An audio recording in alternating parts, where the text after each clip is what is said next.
आज की हमारी मूवी है कोरियन थ्रिलर फिल्म सीक्रेट। ये मूवी सस्पेंस और थ्रिल से भरी हुई है। इसकी खास बात यह है कि इस मूवी में हर किसी के पास एक सीक्रेट होता है और जब ये सीक्रेट रिवील होता है तो ये मूवी बिल्कुल किसी पजल की तरह सॉल्व होती जाती है।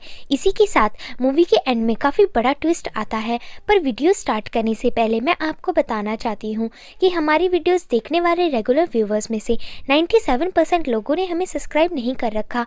मैं आपसे बस एक ही रिक्वेस्ट करना चाहती हूँ कि अगर आपको हमारे वीडियोस पसंद आते हैं तो प्लीज़ हमारे वीडियो को लाइक और चैनल को सब्सक्राइब कर लें। तो अब ज़्यादा ना बोर करते हुए शुरू करते हैं मूवी की बेसिक प्लॉट लाइन। तो मूवी की स्टार्टिंग में हॉस्पिटल के कुछ डॉक्टर्स डिटेक्टिव किम को कॉल करके इन्फॉर्म करते हैं कि हमें एक आदमी मिला है जिसका शायद रोड में एक्सीडेंट हुआ है। उस आदमी के बारे में हमें कुछ नहीं पता, लेकिन उसके वॉलेट में तुम्हारी फ़ोटो पाई गई है, शायद तुम्हें उससे मिलना चाहिए। तो अब अगले सीन में डिटेक्टिव किम हॉस्पिटल आते हैं और उस आदमी से मिलते हैं। वो आदमी काफ़ी बुरी हालत में होता है और कुछ अजीब सी बातें कर रहा होता है जो किम को समझ नहीं आती, इसलिए वो वहाँ से जाने लगता है। पर तभी वो आदमी कहता है, रुको, तुम्हारा नाम किम है, तुम एक डिटेक्टिव हो और तुम्हारी 6 साल की बच्ची थी जिसे गुजरे पूरे 1 साल हो गए हैं, इसलिए तुम अपनी वाइफ के साथ अकेले रहते हो। तो इतना सुनकर किम पूछता है, तुम कौन हो? वो आदमी बताता है, मैं एक हिटमैन हूँ और मेरा आखिरी शिकार तुम थे। इतना बताते ही वो आदमी कोमा में चला जाता है और किम उससे और ज़्यादा कुछ नहीं पूछ पाता। आगे किम अपने घर वापस चला जाता है और यहाँ वो अपनी वाइफ को कॉन्सर्ट के लिए तैयार होता देखता है। किम की वाइफ का नाम जियून होता है। किम जियून से पूछता है कि क्या ये तुम्हारी नई लिपस्टिक है? तो जियून बताती है, हाँ, पर ये मार्केट में काफ़ी रेयर है, इसका कलर पिंक वॉयलेट है। इसी तरह आज किम अपनी वाइफ में बहुत सारी चीज़ें नोटिस करता है, जैसे उसके कपड़े में लगे बटन्स और उसके ईयरिंग्स। वो उससे पूछता है कि तुम इतना सच धज के कहाँ जा रही हो, आज कुछ खास है? तो जियून कहती है, हाँ, आज उसकी ज़िंदगी का अहम दिन है। इतना बताकर वो चली जाती है। वहीं किम भी अपने काम में चला जाता है। आगे हमें एक बेसमेंट दिखाया जाता है जिसमें हम डोंग नाम के एक बदमाश आदमी को देख पाते हैं जो सियुक नाम के एक टीनेजर को मार मार के उसकी काफ़ी बुरी हालत कर देता है और कहता है कि तुमने मेरा बहुत बड़ा नुकसान किया है और इसकी भरपाई तुम अपनी दुकान बेचकर भी नहीं कर सकते। अगर मैं तुम्हें मार दूँ तो शायद इसकी भरपाई हो सकती है, लेकिन अगर मैंने तुम्हारी एक उंगली भी काटी तो तुम्हारी मॉम को काफ़ी बुरा लगेगा और वो जीते जी मर जाएंगी। इसलिए मुझे कल तक तुम अपनी दुकान के डॉक्यूमेंट्स ला कर दो और बाकी के पैसे बाद में चुका देना। इतना सुनकर वो लड़का सीयू काफ़ी गुस्सा होता है और उस आदमी को गाली देता है। जिसके बाद ये सीन यहीं कट हो जाता है और हमें पुलिस डिपार्टमेंट दिखाया जाता है जहाँ पर सभी डिटेक्टिव्स लंच कर रहे होते हैं। यहाँ पर एक पुराना डिटेक्टिव आता है जिसे 2 साल के लिए एक आदमी को जान से मारने पर सस्पेंड कर दिया गया था और उस आदमी को इसी डिटेक्टिव ने मारा था। इस बात की गवाही अदालत में किम ने दी थी, इसलिए ये आदमी किम के पास जाकर बैठता है। इस आदमी का नाम डिटेक्टिव चोई होता है और इससे काफ़ी ज़्यादा गुस्सा आता है। कई बार ये आदमी सस्पेक्ट को ही गुस्से में शूट कर देता है और यहाँ पर भी जब किम बातों बातों में उसे कहता है कि अगर तुम उस आदमी को शूट नहीं करते तो शायद मैं गवाही नहीं देता। इतना सुनते ही चोई को गुस्सा आ जाता है और वो उसे मारने लगता है, पर बाकी लोग उसे पकड़ लेते हैं।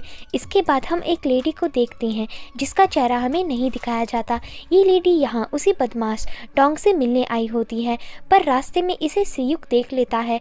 आगे वो लेडी डोंग से मिलकर कुछ बातें करती है, जिसके बाद ये सीन कट हो जाता है और अब किम को उसके एक लव ट्रायंगल यूनसुक के साथ दिखाया जाता है जो किम की वाइफ जियून के बारे में बात कर रही होती है और कहती है कि तुम उसे हमारे बारे में कब बता रही हो? किम कहता है, मैं उसे जल्द ही बता दूंगा। तो यूनसुक कहती है, तुमने उसे आज तक अपनी बेटी के मौत के पीछे के उस हादसे के बारे में भी नहीं बताया और आज उस बात को 1 साल हो गया है। पता नहीं क्यों, पर मेरा मन कर रहा है कि मैं उसे सारी सच्चाई बता दूं। इतना कहकर यूनसुक वहां से चली जाती है। वहीं किम उस हादसे के बारे में याद करता है। यहाँ पर हमें दिखाया जाता है कि उस दिन किम कार चलाते चलाते यूनसुक से बातें कर रहा था और वहीं उसके बगल में उसकी बेटी थी। यूनसुक कहती है कि उसे ऐसा शक है कि उसकी बेटी उनके रिलेशन के बारे में जानती है, लेकिन किम कहता है ऐसा कुछ नहीं है, पर तभी किम के सामने एक गाड़ी आ जाती है। इस हादसे में किम किसी तरह बच जाता है, लेकिन उसकी बेटी बुरी तरह मारी जाती है।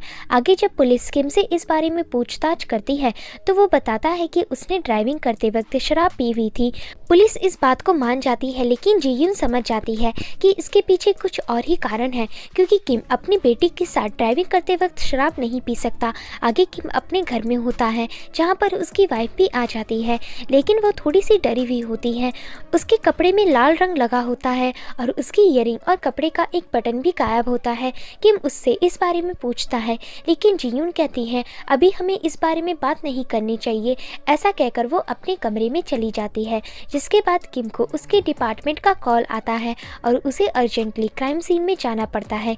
यहाँ उसके साथ ये केस चोई हैंडल करता है और यहाँ कत्ल हुआ होता है उसी बदमाश गैंगस्टर डोंग का, जिसे किसी ने बेरहमी से मार दिया था। अब क्राइम सीन में किम की नज़र एक वाइन ग्लास पर पड़ती है जिसमें किसी के लिपस्टिक के निशान थे। साथ ही उसे जमीन में एक बटन गिरा हुआ दिखता है और कोने की तरफ ईयरिंग दिखती है।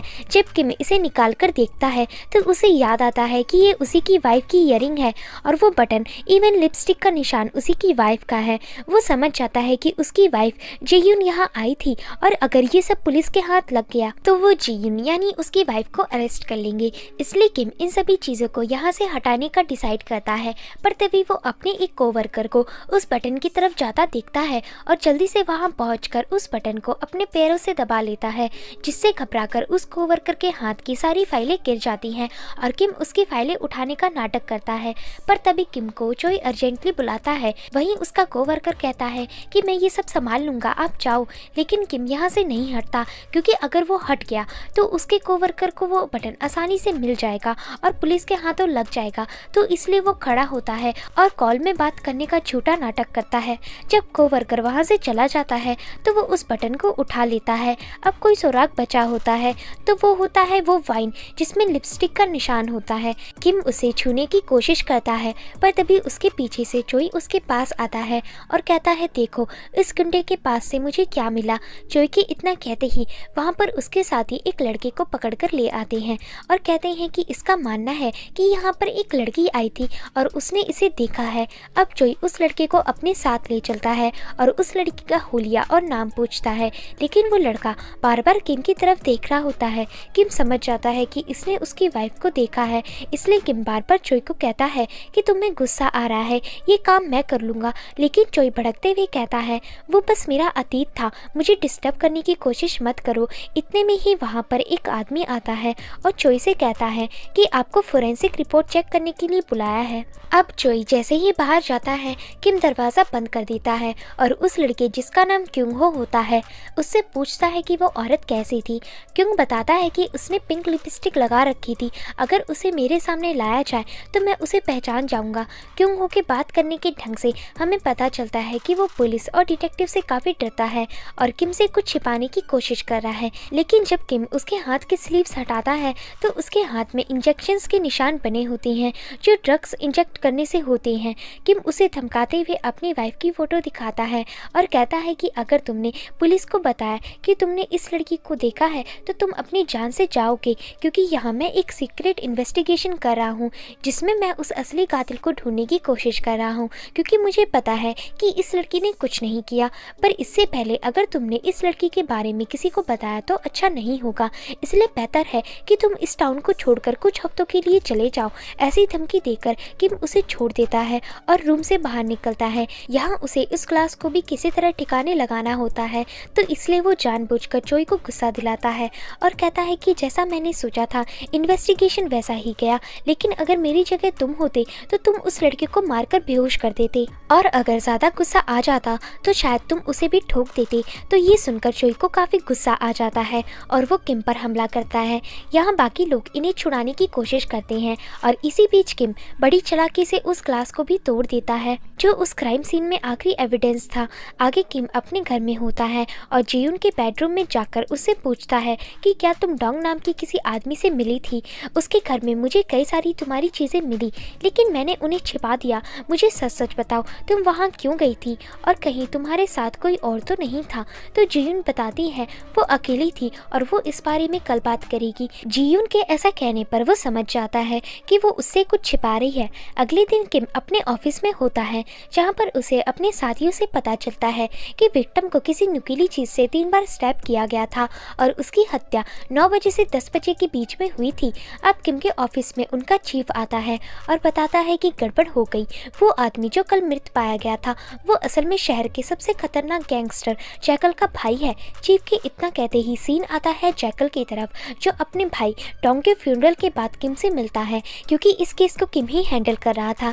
जैकल किम से कहता है कि हमारे लोग भी तुम्हारी मदद करेंगे उस हत्यारे को ढूंढने में, लेकिन फिर उस पर हमारा अधिकार होगा। मैं उसे ऐसी सजा दूंगा जो उसने सपने में भी नहीं सोची होगी। मैं उसके शरीर के हर एक नस को तब तक खींचूंगा जब तक वो मुझसे मौत की भीख नहीं मांगेगा। तो ये सुनकर किम काफी डर जाता है और कहता है कि मुझे तुम्हारी मदद की कोई जरूरत नहीं। तो जैकल कहता है क्या तुम ऐसा कहकर मुझे चैलेंज कर रहे हो कि कौन हत्यारे तक पहले पहुंचेगा? तो ठीक है, इसमें बहुत मजा आएगा। जैकल के ऐसा कहने पर किम वहां से निकल जाता है और अपने ऑफिस पहुंचता है।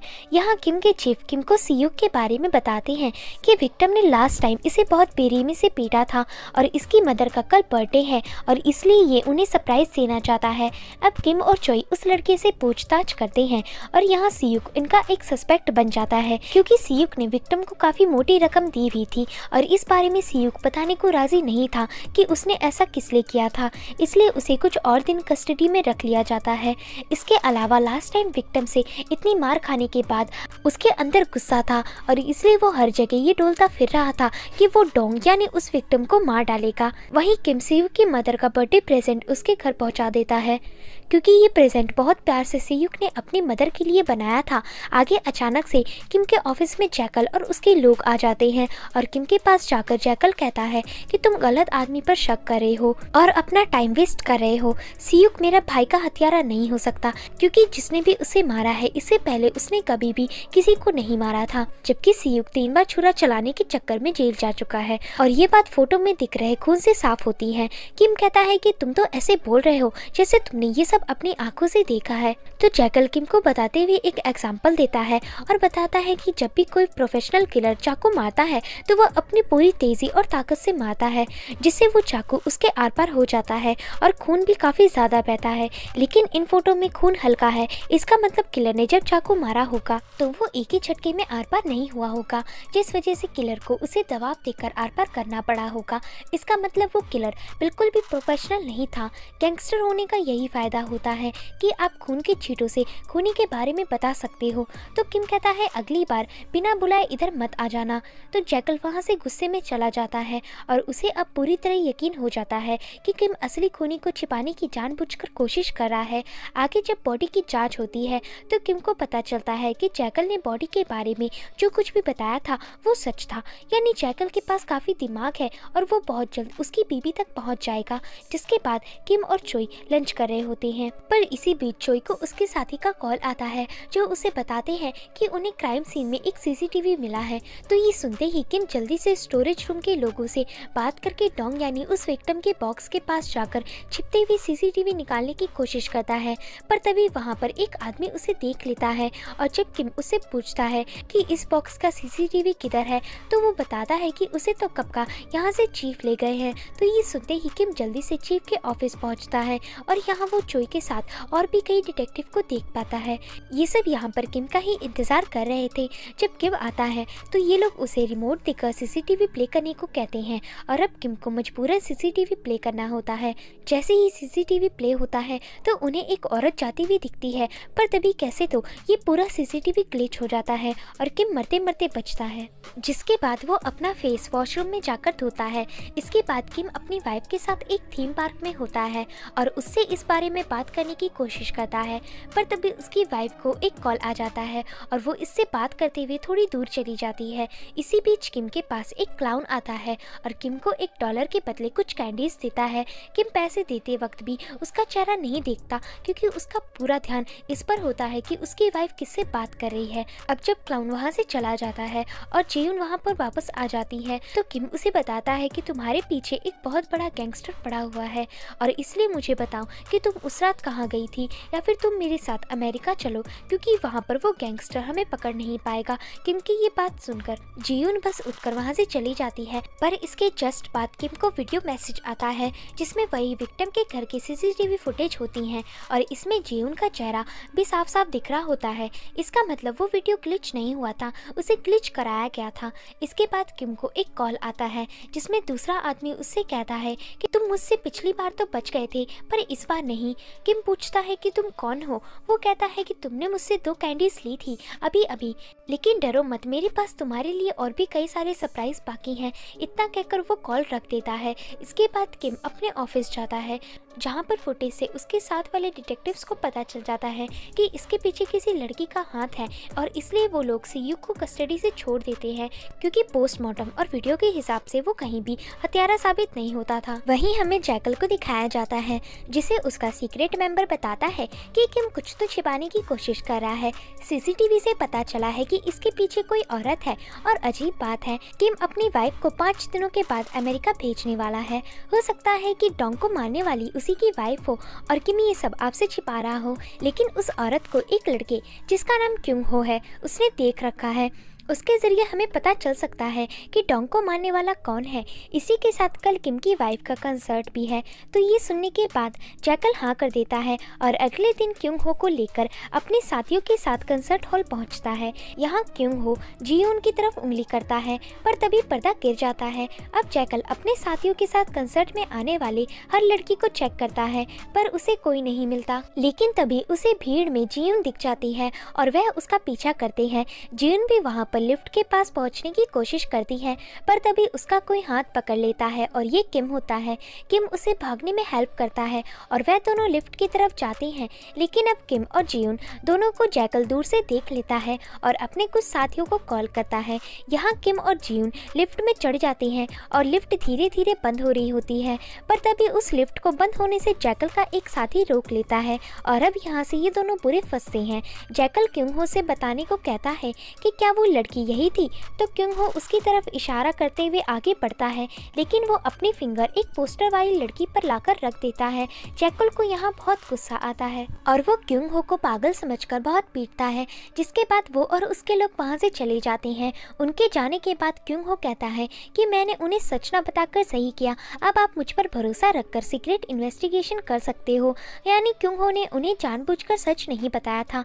आगे किम जियोन से घर पहुंचकर पूछता है कि आखिर तुम मुझे इस बारे में कुछ क्यों नहीं बता रही हो और तुम इन सब में कैसे इन्वॉल्व हो।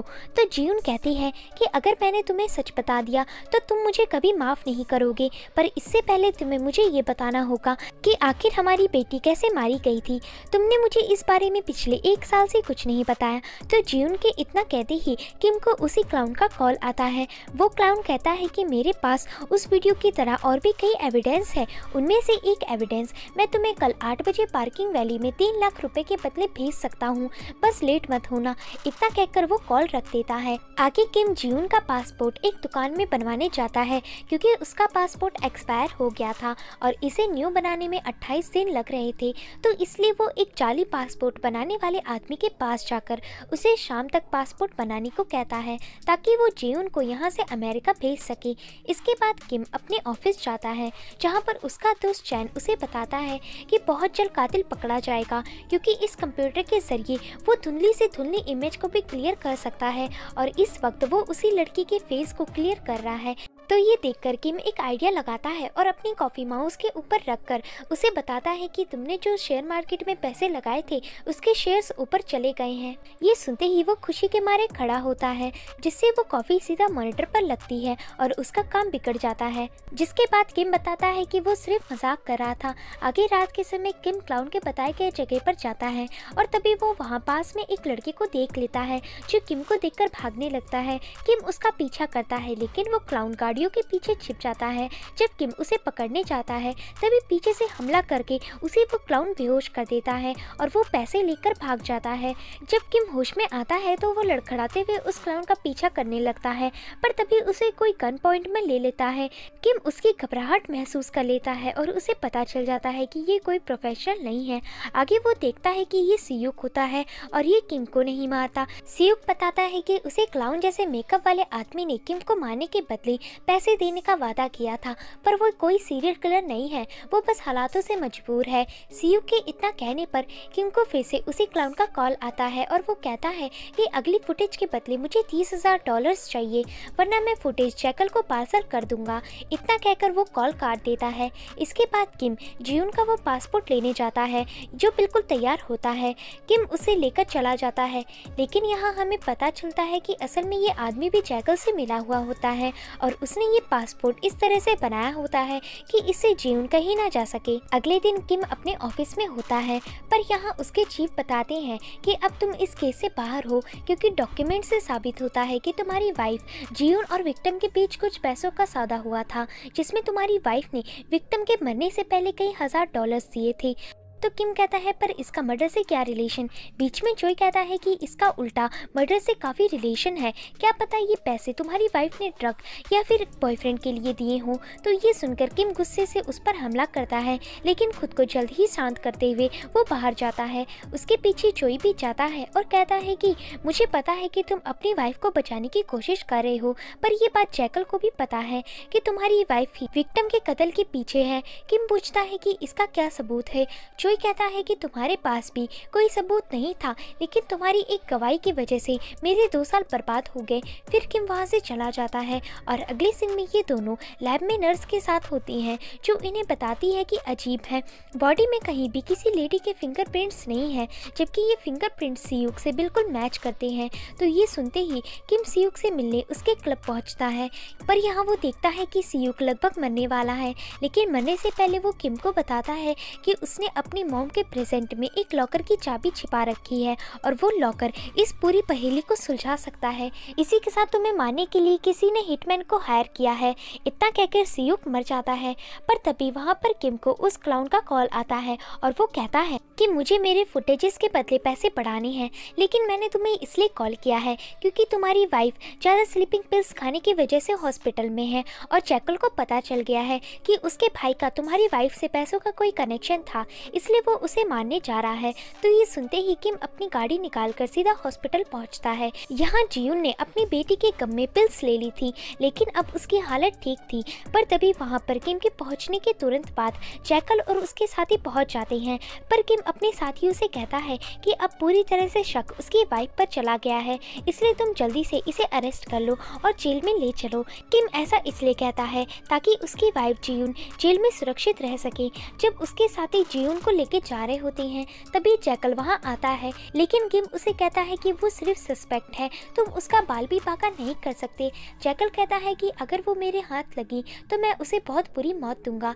आगे ये दिखाते हैं कि जिस आदमी को किम ने जियून को जेल भेजने का काम दिया था वो खुद जैकल से मिला हुआ था और इसलिए वो उस गाड़ी को जैकल के लोगों को देकर चला जाता है। नेक्स्ट सीन में जियून जैकल के सामने होती है और जैकल उसकी खातिरदारी करते हुए पूछता है कि तुमने मेरे भाई को क्यों मारा।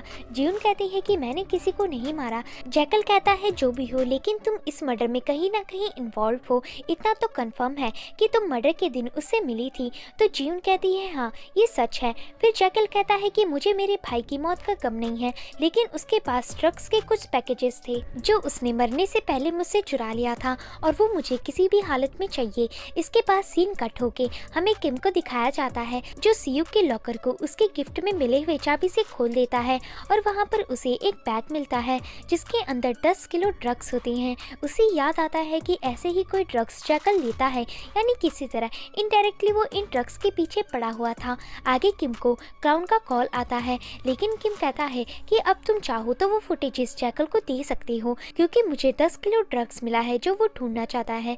तो क्लाउन हड़बड़ाते हुए कहता है ऐसा मत करो, मेरे पास एक आखिरी चीज है और उसे देखे बगैर तुम कोई फैसला मत करो, वो चीज मैं तुम्हें भेज रहा हूँ। उसके ऐसा कहने के बाद वहाँ पर क्योंगो आता है और किम से कहता है कि मुझे किसी क्लाउन ने तुम्हें ये देने को कहा था। जब किम इसे देखता है तो उसमें कुछ फोटोग्राफ्स होती हैं और इसमें किम उसकी गर्लफ्रेंड यूनसुक और सियुक के साथ उस हिटमैन की फोटो थी, यानी सियुक उस हिटमैन को जानता था जिसे किम को मारने की सुपारी मिली थी। अब ये देखते ही किम हॉस्पिटल जाता है, लेकिन हॉस्पिटल वाले उसे बताते हैं कि वो आदमी पूरी तरह पैरालाइज्ड है और सिर्फ उसकी बॉडी में उसकी आंखें और पलकें ही वो हिला सकता है। तो ये सुनने के बाद किम उस आदमी के पास जाकर लिखकर उसे बताता है कि तुम मेरे सवालों का हाँ या ना में जवाब देना। अगर जवाब हाँ में हो तो एक बार पलक झपकाना और अगर ना में तो 2 बार। तो वो पलक झपकाकर सवाल करने को कहता है। किम लिखकर पूछता है कि क्या तुम्हें किसी लेडी ने हायर किया था? तो हिटमैन पलक झपकाकर हाँ बताता है।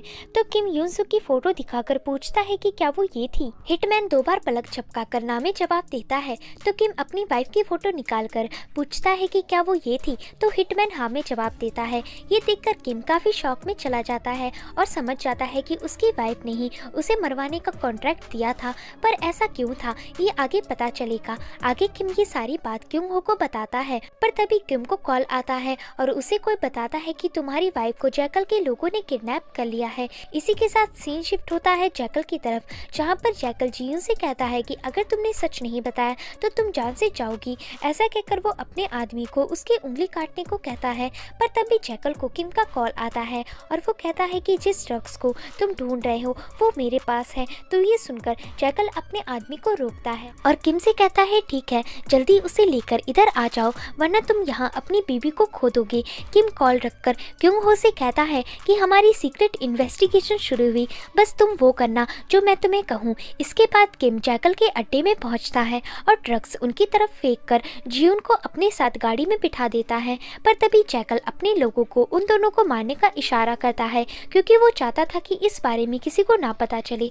पर तभी किम अपनी गाड़ी को एक सेफ जगह ले आता है और जियून से पूछता है कि तुमने हिटमैन को क्यों हायर किया। वहीं जैकल के लोग किम की गाड़ी का कांच तोड़ने की कोशिश करते हैं। जियून कहती है कि पहले तुम मुझे ये बताओ कि हमारी बेटी कैसे मरी। तो यहाँ किम उसे सब सच बता देता है कि उस दिन वो अपनी सीक्रेट लवर के अपार्टमेंट से लौट रहा था और उसने थोड़ी ड्रिंक की हुई थी, जिस कारण जब वो अपनी बेटी को स्कूल से पिकअप करके ड्राइव कर रहा था तब ये हादसा हो गया। सच जानने के बाद जियून कुछ नहीं बोलती। किम कहता है कि अगर तुमने मुझे माफ कर दिया तो तुम ये अंगूठी पहन लोगी। ऐसा कहकर वो गाड़ी से निकल जाता है और यहाँ साउथ का एक्शन स्टार्ट होता है। इसी पे जियून किम को माफ करके उसकी अंगूठी पहन लेती है। पर अब तक जैकल के लोग किम को पकड़ लेते हैं और उसे मारने लगते हैं। लेकिन तभी वहाँ पर डिटेक्टिव चोई के साथ कुछ और डिटेक्टिव पहुँच जाते हैं और उन लोगों पर हमला करके किम को छुड़ा लेते हैं। पर तभी इसी बीच जैकल किम की वाइफ जियून को चाकू की नोक पर रख लेता है और सभी डिटेक्टिव को कर नीचे रखने को कहता है। पर तभी यहाँ पर हमें क्यों हो को दिखाया जाता है जिसने डिटेक्टिव को यहाँ कॉल करके बुलाया था। क्यों हो इतनी देर से कार की डिक्की में छिपा हुआ था और समय देखते ही वो जैकल का ध्यान भटका देता है, जिसके बाद किम उसे मार के खत्म कर देता है। और क्योंकि किम काफी घायल होता है इसलिए उसे हॉस्पिटल एडमिट कराया जाता है और यहाँ किम की वाइफ उसे सारी सच्चाई बताती है। वो कहती है कि जब किम उससे 1 साल से उसकी बेटी के एक्सीडेंट के बारे में छिपा रहा था तो उसे ऐसा शक हुआ कि किम ने ही उसकी बेटी को मारा है और इसलिए गुस्से गुस्से में उसने डोंग यानी उस विक्टिम से कांटेक्ट बनाया और उसे पैसे देकर किम को मारने के लिए एक हिटमैन को हायर किया था।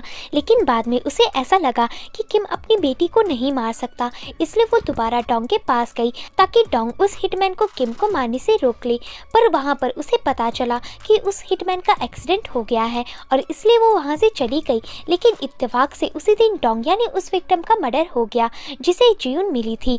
इसके अलावा उसका मर्डर कैसे हुआ वो ये सब नहीं जानती। ऐसा कहकर वो वहाँ से चली जाती है और इसके बाद कमरे में क्यों हो आता है और वो पहले तो किम से काफ़ी अच्छे से बातें करता है लेकिन फिर उसका टोन बदल जाता है और वो कहता है कि आखिरकार मेरा सीक्रेट इन्वेस्टिगेशन कामयाब हुआ। इसका मतलब वही इस सब का मास्टरमाइंड था। वो बताता है कि सियुक और वो डोंग के लिए ड्रग स्टीलिंग किया करते थे। पर एक दिन उन दोनों ने डोंग के पास से किम की वाइफ को जाता देखा और उन दोनों ने प्लान बनाया कि ये दोनों डोंग को मार डालेंगे और उसके 10 किलो ड्रग्स छिपाकर अपने पास रख लेंगे।